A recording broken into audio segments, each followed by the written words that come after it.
This week is going to be a really big one in efforts to end the war in Ukraine now after 3.5 years. We're going to have a meeting with Russia. We'll start off with Russia.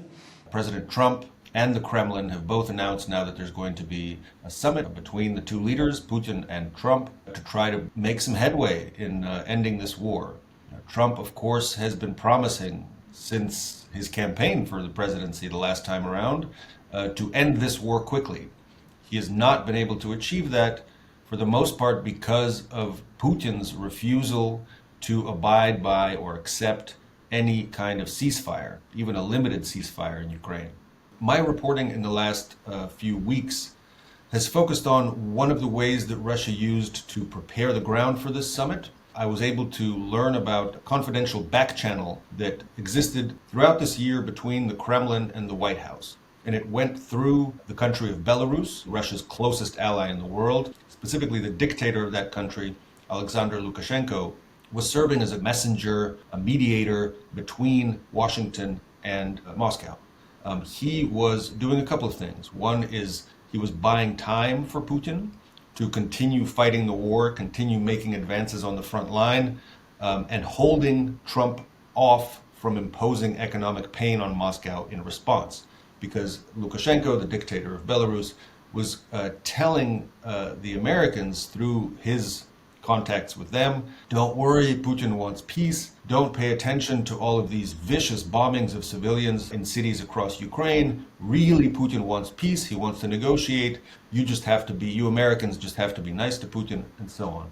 So that managed to buy, it seems, quite a bit of time to delay the peace process and allow Russia more time to wage its war.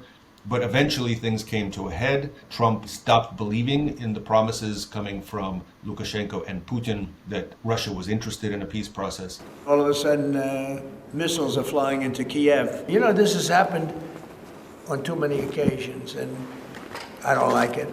I don't like it. And indeed, in the days leading up to this announcement of a summit, Trump actually began to get quite tough on the Russians. He began to threaten sanctions, tariffs on Russia and the countries that buy Russia's oil, thus sustaining the Russian war machine. So once the Kremlin and Vladimir Putin saw that Trump's position was changing, that Trump was beginning to get tough on the Russians and impose real economic pain, they, it seems, quickly came around to the idea of moving ahead with the peace process. One of the most worrying dimensions of this summit is that President Zelensky of Ukraine, it's not clear whether he will be invited to attend. The same thing goes for the leaders of the European Union. All of the countries in Europe, especially Eastern Europe, have a whole lot at stake in the way that this war ends and the way that peace is achieved. But the Trump administration and the Russians have made quite clear that they, as the two nuclear superpowers in the world, can sit down and decide the fate of nations between the two of them, and then present their decisions to Zelensky and the Europeans as a kind of fait accompli. On Friday morning, President Trump will travel across the country to Anchorage, Alaska, for a bilateral meeting with Russian President Vladimir Putin. The brutal war between Russia and Ukraine broke out under Joe Biden's incompetent leadership. But President Trump is determined to try and end this war and stop the killing.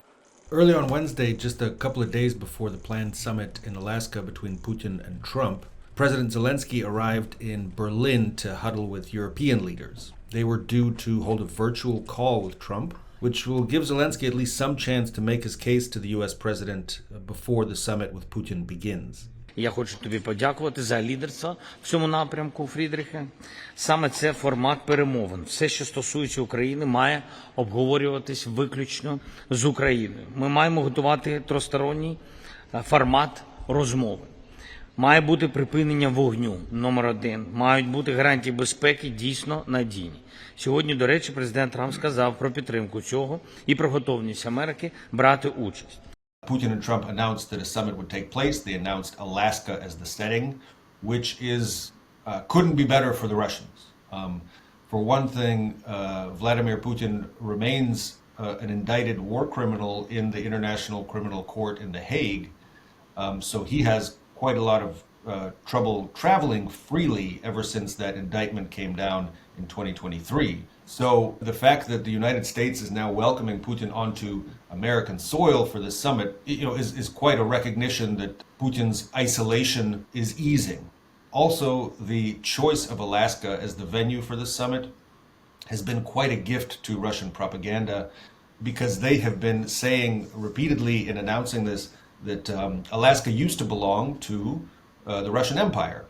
And the United States purchased Alaska from the Russians a long, long time ago, but the Russians have been joking in their propaganda, maybe we're going to get Alaska back now at the end of the summit, and so on. So all of that feels very good to Putin. It is already a massive concession on Trump's behalf to organize this thing. What Putin will give as a concession in response remains to be seen. For better or worse, the world is going to be watching very closely, especially people in Ukraine, after 3.5 years of war, whether they can make any kind of progress toward peace.